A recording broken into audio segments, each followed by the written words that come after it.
to leave it to you, Jeff, and introduce your panel. Well, excellent. Great. Well, really excited to be here. And I got to say, I have to think we have the cleanest panel in media history, because media post history, because we have three companies being represented here who all have business in the cleaning space, which is sort of really interesting, obviously, especially coming off of or sort of still in the middle of this pandemic. So, with us today, we have Vivian Chang, who's the VP Growth at Clorox DTC with the Clorox company. I believe Vivian is in New York. Is that right, Vivian? That's right. Well, technically I'm in Austin, Texas now, but I'm based out of New York, and we'll be returning in a couple months when they get over the cold. Right. Great. Nice. And we have with us Alex Reed, the CMO at Truman's, and Truman's is a company that does sustainable cleaning products. You want to say hi, Alex? Hey, everyone. Yeah, we're based here in Louisville, Kentucky. Great. And then finally, we have Eric Wellinghoff. He's the Chief Marketing Officer of Nehemiah Manufacturing Company. And Nehemiah has a number of sort of Procter & Gamble brands that they work in, things like Febreze In-Wash Odor Eliminator, Tide Washing Machine Cleaner, the Downy Ball, Can-Do Cleaning Wipes and Soaps. Eric, over to you to say hi. Hey, saying hey from Cincinnati, Ohio. So just right up the road from Alex down in Louisville. Nice, that's great. Seems like we got a good cross-section of the country here too, which is great. So I thought maybe just to get started, we just kind of can dive right in. I think certainly all three panelists, maybe even in this first question, can speak a little bit to sort of their brand and their business situation, so that so everyone can sort of get a little bit of sense of the context about where you're coming from. But I'm going to just sort of open with this. Let's go back to almost exactly 1 year ago. I think for most of you, I know it was like Friday of last week was the 1 year anniversary. That was our first day of sort of essentially America being shut down, our first day of being told to work at home. Amazing. That's a full year anniversary from now, but that's a pretty momentous moment to think that we're exactly essentially 1 year in, and sort of going back in time. If for all three of my panelists, if you could maybe, put your hat on, think about where you were at that moment and what your kind of thought was in your brand and business at that time. So maybe the question would be for the panelists, what's the one thing that you felt or realized you had to sort of pivot in your business to ensure that you were focused on loyalty given what was going down at that moment, which is essentially a pandemic shutdown in America and a lot of uncertainty. So what was the one thing you felt you had to do, or how you felt you had to pivot your business? And why don't we maybe go to Alex to open that question?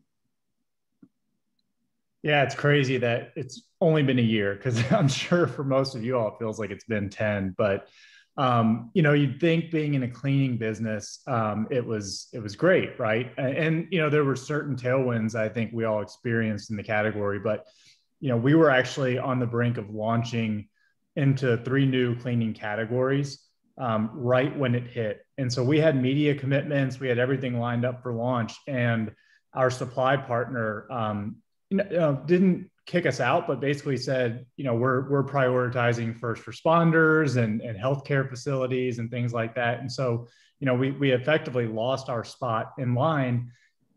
We launched because we had all of these commitments and everything ready to go, but we had to take extra care with these customers to let them know, hey, if you sign up for a subscription, there's going to be a delay.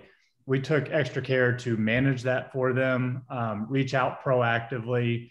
We were very hands-on, especially with our subscribers, because that's, when you think about loyalty, it's your most loyal that is, giving you the right to automatically charge them every month or every 2 months or whatever it is. And so our unique challenge was really on the supply chain. We were seeing great, benefits from a media efficiency standpoint, from a category interest standpoint, but really had a lot of catch up to do. And so for us, it was, okay, let's really prioritize. Let's communicate to everybody on our website, but let's make sure the subscribers feel special and know that we're doing everything we can and that we communicate updates as frequently as possible. Well, that's great. How about for you, Vivian? What was that one thought that you had in regards to how you needed to pivot and how what was happening might impact brand loyalty? Yeah, and before I answer that question, I'll take a quick step back and provide some context on kind of our role as the direct-to-consumer group, because we're essentially tasked with helping various brands within the Clorox company's portfolio set up e-commerce platforms and build direct-to-consumer. And so the start was actually in the various wellness brands, Rainbow Light or NeoCell, like a lot of these brands that you would actually find in Whole Foods, Target. We have some pure play direct to consumer brands as well. And so think about a year ago, we were heavily in that space. And so there was the supply challenges, certainly, but then it was a quickly pivoting. What do people care about? Everyone's kind of freaking out about, like, how do you strengthen immune systems? What should we take? A lot of misinformation out in the market. And so for us, it was a real priority, one, to get the right products in front of people, and then be really careful to not get looped in with, kind of all of the different theories that were coming out about how do you prevent getting COVID. So that was a lot of, what we were doing, and agreeing with Alex, that was being really proactive on communicating it to our loyal customers about shipping delays or product availability, and just being as transparent as possible in a time when often we didn't even have the information. We didn't really know, is this going to be a 4-week delay? Could it be 6 weeks? Could it be longer? And just trusting that our customers would be understanding during that time. It's interesting to me that maybe one of the best things you could have done in that moment was just good communication to your consumer and good transparency. So, really interesting to hear that. Eric, how about for you? How did you guys feel you needed to pivot in your business? Absolutely. And these guys took my number one, which was supply chain. So, being physically available. I mean, there's a lot of talk about mental and physical availability. We used to spend a lot more time talking about mental availability and brand awareness and trial and all the things that any other marketer does. It was all about physical availability. So I'll take a different spin on that. And that's looking at our portfolio dramatically differently. We had SKUs that we were sunsetting that all of a sudden became top sellers overnight. As we learned the needs of the consumers were different. So I think being very agile to the changing needs, not only of, I think cleaning and germ kill is a great point from Vivian, but the other piece was sizes, price points. A lot of people wanted to stock up, buy case packs, buy other items that are available. So the other piece of agility was also in our portfolio, our SKU lineup. Yeah, interesting. Why don't we maybe sort of fast forward to now? Now you all have a year under your belt of going through the pandemic, and you've all sort of seen a lot of step change in your business. And obviously we're focused here on brand loyalty and trying to think about, what happened with brand loyalty, what has happened with switchers, what has happened with switching. I know in one study, we're showing that, 45% of American shoppers have actually altered their brand preference over the last year. I think McKinsey even said that is as high as 75% who've altered their brand preference. But at the same time, in some categories and brands, you're actually seeing a more brand loyal consumer even. So it's really sort of interesting what we're seeing in the market. So, going back to each of your sort of own businesses and what you're doing, and having sort of a year under your belt now, how do you guys feel the pandemic has really impacted brand switching? And now that you sort of have that context, what are maybe some of the strategies you guys are looking at to sort of think about how to capture a more brand loyal consumer into your business? And maybe we'll start with you on this question, Vivian. Yeah. I think it's a year in, but we also know that consumer behaviors are going to continue to change. And so part of it is more of how do we stay as flexible as we can. I think the biggest thing for building that loyalty and catering to folks who are maybe switching is, how do we be relevant?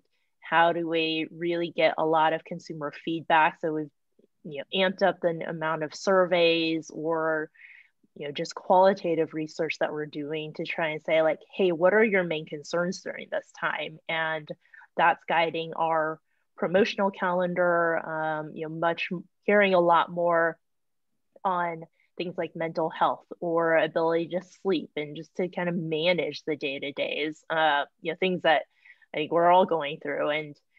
And so that has changed which products we're pushing. It's also making some shifts on our long-term roadmap on what we're developing. And then from a more macro view, I think within Clorox, like CPG, there's certainly just an acceleration of e-commerce and direct-to-consumer, just knowing that it's not even switching brands, but switching how people purchase. So we're kind of balancing all of those different things of saying which brands does it make sense to have a subscription model for now, as folks really want to get guaranteed availability of the products that they love. So it's kind of a combination of many things, which I think is just the nature of this past year. It's being flexible, having a lot of different options out there so that we can activate on the data as soon as we see some signs of positive growth. Oh, that's great. Alex, how about for you? Now that you guys have a good sense of what's going on, how are you sort of relooking at the business? Well, it's ironic timing, but we actually announced an exit on Friday, so I'm going to use a little bit of past tense when I talk about the business. But no, I mean, our business model was built around retention and loyalty. So of course we were especially sensitive to churn and to customers leaving. I think, when you look beyond the shelves being ransacked at the start of COVID, where supply was the dominant concern for everybody, I think the second thing became efficacy. You saw what was the first thing to go, right? It was the disinfectants, and people wanted something that they believed at the time could kill COVID. But I think efficacy is going to be at the forefront in our category. And that's probably true across the board, right? A product has to work for there to be loyalty, and a customer has to have confidence in its ability to work. And I think when you get beyond those two basic tenets of availability and efficacy, you really need to talk to your customer. I mean, that's the beauty about direct-to-consumer capabilities. And, we would, one of the things we did at Truman's that I thought was interesting was we would obviously have questions when they canceled about why, but those are always pretty generic. Is it timing? Is it price? If it was anything other than I just want to order as I go, we would do personalized follow-up and try to probe deeper and see if there was a common thread that we can pull on. At my prior company, we had what was called a customer advocacy team that literally just called customers out of the blue to say, what could we do better? We didn't have those resources to just call even the happy customers to say what we could do better, but keep tugging on that thread and asking your customers, why they're churning, even if they seem happy, and then try to apply that to the business going forward. Because I think a lot of people kind of think out of sight, out of mind, and would rather not know the uncomfortable truths. But I think get comfortable being uncomfortable hearing that feedback. Yeah, no, that's great. I think that idea too of customer advocacy and how important that is to brand loyalty is like a really interesting, especially in sort of these different times and times of innovation. Eric, how about for you? I think obviously, Alex and Vivian are very focused on the DTC channel. Your business is, very highly retail. I'm sure there's some DTC as well, but I know retail's core. How have you guys sort of had re-looked at things given the last year and thinking about brand loyalty moving forward? Yeah, I think the other thing that others have said before me is that COVID has been the great accelerator, not only in terms of e-commerce, but also in terms of products that are made to matter, or more meaningful products with a mission and a purpose. So obviously e-commerce has exploded, and hopefully folks can read a bit about what Nehemiah is out to do. But the quick overview, and we've doubled down on our brand of our company. Kind of our house of brands approach to talk about that the folks that we employ and our mission as a company is more important. So I think as we've had a collective humanization of the world, we're doubling down on that to drive loyalty. And the 2 seconds on what we do at Nehemiah is we build brands to create jobs and change lives. And really what that looks like is we are focused on hiring folks who need a second chance, whether that be somebody who has a history of drug and alcohol addiction or a felony record. We've now hired nearly 200 over a 10-year period here in the inner city of Cincinnati. And now we're teaching others how to propagate that model so we can really end generational poverty and recidivism in our mass incarcerated United States. So I think we've historically not marketed that mission. We've been so focused on product quality, on brands, whether they be licensed or brands that we own outright, but we're doubling and tripling down on we're made for more than that, and really what our unique ethos is as a company. Yeah, that's really interesting. And I think you bring up something, yeah, there's been a lot of focus here as marketers on the pandemic and what that has meant to us and our businesses and our brands and how we go forward in brand loyalty. But obviously the last year was also a time of massive social unrest with systemic racism, immigration issues, climate change issues, sustainability. So a lot of those factors are obviously on the front of minds of consumers right now. Maybe Eric, if you wouldn't mind just furthering on that point, like how do you feel like potentially leaning into those areas, communicating them more, thinking about the brand? What do you feel like potentially the impact of brand loyalty can be in those areas in your business? Yeah, I think, 2020 now into 2021 has shown that people are willing. It's less about price point. It's interesting. It's now about availability, and it's about who is making my product. So, what we've noticed, and Nehemiah has been around for now 11 years. We would do focus groups 11 years ago. There was a bit of trepidation around, buying products from a company that may hire second chance citizens. And now it's championed, and folks are all very, very positive. So there's definitely been a change, both qualitatively and quantitatively, in consumer response to what we're trying to do. And we're trying to change lives one person at a time. So I think, a couple stats to throw out for folks is across the country, it's about 1 in 5 people have a felony on their record. And that's a number that really I was ignorant to prior to joining Nehemiah 6 years ago. So it's actually very common, and actually crosses any type of demographic group you could look at. So, really bringing something that was, not talked about and talking about it is really encouraged by our customers now in 2020 and 2021. So what we're doing is more of that. We're putting more communication on our packaging, on our websites, being more proactive, not only in the consumer community, but in the business community as well. Really want to show that this model is good for business. No, that's interesting. And maybe same question to Alex and Vivian, sort of how do you guys feel those issues, and how are you guys thinking about those areas as far as, brand loyalty in the future for you? Maybe Vivian, if you wouldn't mind hitting that one. Yeah. I think I've been really kind of proud to be part of the Clorox company because, one, they really have been people first and employees first, really trying to do the right thing during a time of kind of chaos. Of course, as a cleaning company, we kind of benefited from some of these, but how can we really innovate from the product perspective on creating things that will be helpful for users long term? We do believe that this focus on cleaning and, like Alex said, efficacious and differentiating brands that really stand for something will be core tenets for how people buy for the long term. And so that's influencing our innovation strategies. And then sustainability as well, right? Absolutely, lots of work going on about how do we have less plastics, and how do we create things that are ultimately all like reusable and so forth. So I think those will be really important. And then I think more tactically, back in October, we actually did a rebrand for a brand that we had launched just 6 months pre kind of COVID.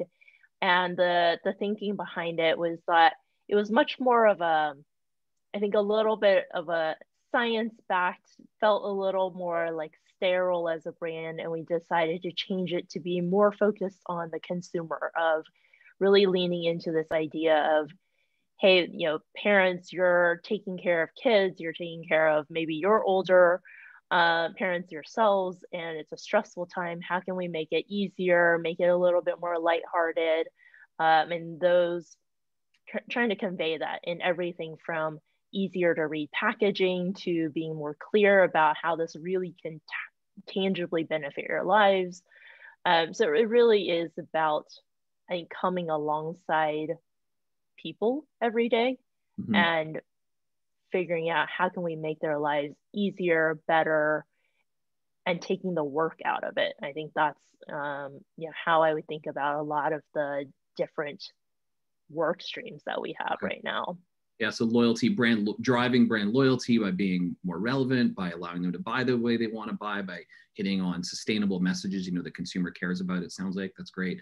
We only have a few minutes left, actually. So what I'm going to do is maybe pivot to a question about technology, because I think technology is critical. We talk about brand loyalty, and especially with what we're seeing in e-commerce with how shoppers want to buy. I would love to ask, Alex's question about, how do you guys look at technology as a DTC brand? How did you use technology? How are you thinking about technology in the context of driving brand loyalty? Yeah, it's a great question. The menu of options to brands is bigger than it's ever been before, which is a blessing and a curse. I think if you really focus on customer experience and invest in it and it's part of your core values, then you need to be where the customer is. We have customers that would text us, that would DM us on social, that wanted to chat live on the website, email and contact forms, obviously. Twitter has turned into a customer service platform. And I think it's, one step is just being on the platforms. Another step is making sure that your brand voice is represented, because some of those I mentioned are public facing platforms. So customer service is no longer the person in a call center somewhere, far away. It's somebody that should represent the voice of your brand. And I think customer service and these tools that enable it are really critical, because it's such a differentiator for brands who pay attention to it and really invest in it. Not just the tools, but invest in the time, the talent, the team. The old cliche that you've got an intern running social media is just couldn't be further from the truth. It's a highly skilled capacity. So I think there's automation, of course, in email and text, but there's also the human side of it. And I think that's just where there's tremendous opportunity still for both startups and kind of legacy brands alike to win. Maybe a slight flip on that question for you, Vivian, is how is technology influencing product decisions you're making, innovation and product? How is technology changing what you guys are doing on a product level, but also thinking about that context of consumer loyalty? Yeah. I think interestingly, yes, there's some of our favorite tools are things like heat mapping on the site, and being able to understand and really watch, doing shop alongs and so forth, to really see like where are consumers getting stuck in a way that just looking at numbers sometimes doesn't tell the full story, and then figuring out how do we follow up, and then coupling. I think it's talking to consumers, like Alex just said. We really also mine what customer service is hearing to guide our product innovation strategies. But a lot of it is this hybrid of, yes, technology can get us more data. We can use AI and more, predictive modeling on our customers. But I think it has to be coupled with getting on the phone and talking to people about like, what are they actually thinking? What are the motivations to craft strategy? And so I think if anything, we're doing much more of that now, and much more frequently than about a year ago, and constantly almost like creating, loyalty in a way of, hey, you are our trusted advisors, right? You loyal customers, tell us what you want to see. And hey, we're thinking about these products or this pricing model. What's your feedback? And we've done a number of those different tests over the last few months. Have any of the panelists used like gamification or formal rewards loyalty programs or things like that at this point in time? We'll open it up. Yeah, we did. And one of the things we also experimented with was kind of creating VIP segmentation if you signed up for our SMS line. But we also had traditional rewards programs where, it was not just if you referred a friend, it was if you posted a review, if you added content, user-generated content to any social platform and tagged us. So I think that stuff is valuable. I don't think it replaces, just serving your customers well. But certainly for a cohort, I think that likes that gamification, likes to kind of earn status, earn rewards. It's an easy option to plug into pretty much any brand these days. Yeah, that's great. Well, I think we're going to go to a few questions So Lisa, I'm not sure if you're fielding those or Steve, but yep. Steven, thank you. Hi, Jeff. How you doing? Thanks, guys. Thanks for all this. A quick question about customer service, since Alex, that's obviously the hallmark of D2Cs. I'm curious from the larger legacy brands, Eric and Vivian, what changes did you make in customer service over the last year to stay in closer contact with consumers, and what did you learn from it? You know, I'll go first, and maybe Vivian can go. But the first thing is, and Alex mentioned this, is being, monitoring more platforms.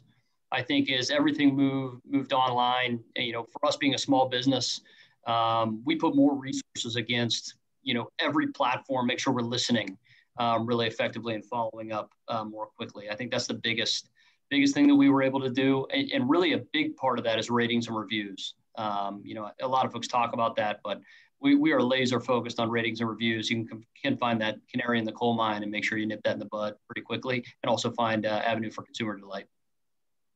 That's great. Yeah, agree with Alex, Eric. The only thing I would add is we also empowered our customer service representatives to kind of be more generous on like what they would offer, right? If someone was having shipping delays or had a problem with their order, more about just not pinching pennies, but really like thinking about it more long term.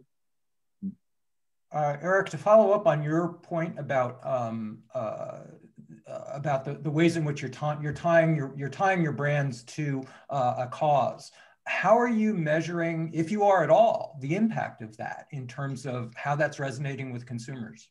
It's difficult to measure. Man, I wish I had the media mix marketing I used to have at P&G. I can't really do that at Nehemiah now, being so much smaller. But really, it's more of a qualitative view that we can then scale. We have done some brand awareness tracking in certain geographies. We've done some geo-based brand awareness tracking, but more so it's a qualitative review of impact to our business. And then really what we love to see, and we track from a consumer relations standpoint, is people proactively reaching out to us. And we've just seen anywhere from a 5 to 10x in people reaching out saying, hey, we love what you guys are doing. Tell us more. How do we learn? So that's the more quantitative piece, is kind of the people polling us instead of us pushing it from a tracking standpoint. And Vivian, you mentioned subscription at one point, that it was one of the models that you were exploring, or you were seeing some interest in it for the category. Is that actually happening in across some of your brands? Are you seeing interest in actually maintaining a kind of subscription relationship with your brands? Yeah, absolutely. We're seeing a lot of uptick in people just wanting to not have to think about it. And I think the challenge has been with subscription, you really have to deliver on that as a brand, of making sure a product shows up on time and that we have the supply to fulfill that. But that group of customers basically moves to the top of the list whenever we're looking at inventory. Mm-hmm. Well, guys, I can't thank you enough. This was really interesting. I hope we can have you back next year, and we'll see how a lot of these plans panned out, as well as how consumers settled down when it came to their consumer loyalties. On the other end of this, how things really panned out when it came to where consumer loyalties lay, how much brand swapping in the end went on, and how much people really just migrated back to the brands they were most familiar with over time. But anyway, Jeff, crew, thank you so much. Yeah, thank you very much. Really happy to be here, and what a great panel. Thanks, guys. Thank you. Thank you all.